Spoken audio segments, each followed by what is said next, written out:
Hello everyone. Rajyog health and fitness परिवाराकडून आपणा सर्वांचे मनपूर्वक स्वागत. पितृपक्षाचा पुण्य पर्वकाळ सुरू आहे, ज्यात आपल्या पितरांच्या तृप्तीसाठी श्राद्ध, पिंडदान, तर्पण हे विधी केले जातात. तर ह्या विधींची माहिती सविस्तरपणे व्हिडिओच्या काही भागांमध्ये जाणून घेऊ.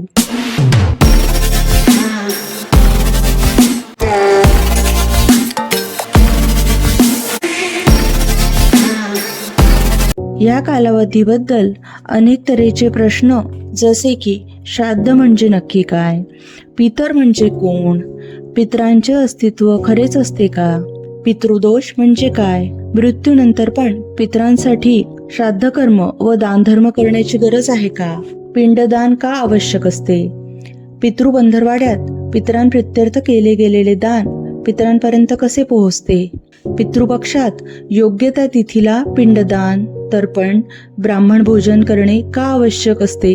तर असे आणि रिलेटेड अनेक प्रश्नांचे उत्तर जाणून घेण्याचा आपण प्रयत्न करणार आहोत. आजच्या व्हिडिओत जाणून घेऊया श्राद्ध म्हणजे काय आणि पितरांबद्दल सखोल शास्त्रीय माहिती. श्रद्धा या शब्दापासून श्राद्ध हा शब्द निर्माण झाला आहे.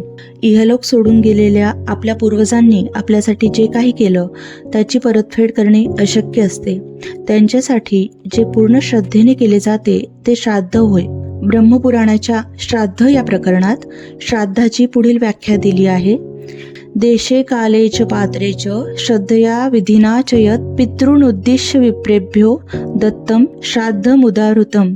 अर्थात ज्या श्राद्ध विधीचे पालन योग्य ठिकाणी, योग्य वेळेवर, योग्य पात्राला श्रद्धेने आणि शास्त्रानुसार केले जाते आणि जे पितरांच्या उद्देशाने ब्राह्मणांना अर्पण केले जाते त्यालाच श्राद्ध असे म्हणतात. श्राद्धविधी, पिंडदान, तर्पण या पितृकर्मांचे प्रमाण आपल्या पुराणात आढळतात. याबद्दल रामायण काळातील एका प्रसंगात वनवासात गेलेले प्रभू श्रीराम, सीतामाता आणि लक्ष्मण यांना जेव्हा त्यांच्या पित्याच्या निधनाबद्दल कळले तेव्हा त्यांनी पितृ आत्म्याच्या शांतीसाठी पिंडदान करण्याचा निर्णय घेतला. ते पिंडदानासाठी गयेला पोहोचले. तिथे त्यांनी श्राद्धाच्या तयारीला सुरुवात केली. त्यावेळी पंडितजींनी काही साहित्य सांगितले, ज्यासाठी भगवान राम आणि लक्ष्मण निघून गेले. त्यांना परत यायला उशीर झाला आणि श्राद्धाचा योग्य काळ संपत चालला होता.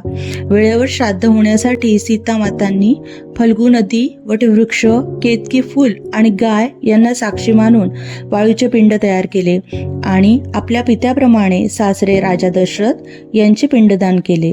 सीतामातांनी केलेल्या पिंडदानामुळे राजा दशरथ यांची आत्मशांती लाभली आणि त्यांना मोक्ष प्राप्त झाला. याप्रमाणे शास्त्रानुसार स्त्रियांना देखील पिंडदान श्राद्ध करण्याचा अधिकार आहे. श्राद्ध म्हणजे पितरांचे कृतज्ञतेने स्मरण करणे एवढेच नाही, तर तो एक विधी आहे. श्राद्ध विधीची मूळ कल्पना ब्रह्मदेवाचा पुत्र अत्री ऋषी यांची आहे. आतापर्यंत आपण पितृपंधरवाड्यात करावयाच्या श्राद्ध कर्माबद्दल माहिती बघितली. आपल्या पितरांच्या तृप्तीसाठी हा महालय काळ अर्थात पितृपक्ष समर्पित आहे. आता पितर म्हणजे नक्की कोण हे समजून घेऊ. पितर म्हणजे आपले मृत पूर्वज, ज्यांच्या आत्म्यांच्या शांतीसाठी हिंदू धर्मात श्राद्ध, तर्पण आणि पिंडदान यांसारखे धार्मिक विधी महत्त्वाचे मानले जातात. गरुड पुराणात पितृलोकातील आत्म्यांना श्राद्धाद्वारे मोक्ष मिळण्याचे वर्णन आहे. विष्णू पुराण सांगते की श्राद्धामुळे पितर तृप्त होतात आणि वंशजांवर आशीर्वाद देतात, ज्यामुळे समृद्धी येते. महाभारतामध्ये पितरांना संतुष्ट करण्यासाठी श्राद्धाचे महत्त्व सांगितले आहे. मत्स्य पुराणानुसार पितृपक्षात पितर पृथ्वीवर येतात आणि वंशजांकडून श्राद्धाची अपेक्षा करतात. वायू पुराण सांगते की श्राद्धाने पितरांना मोक्ष मिळतो. श्राद्ध, तर्पण आणि पिंडदानाच्या विधीमुळे पितर तृप्त होतात आणि वंशजांना आशीर्वाद देतात.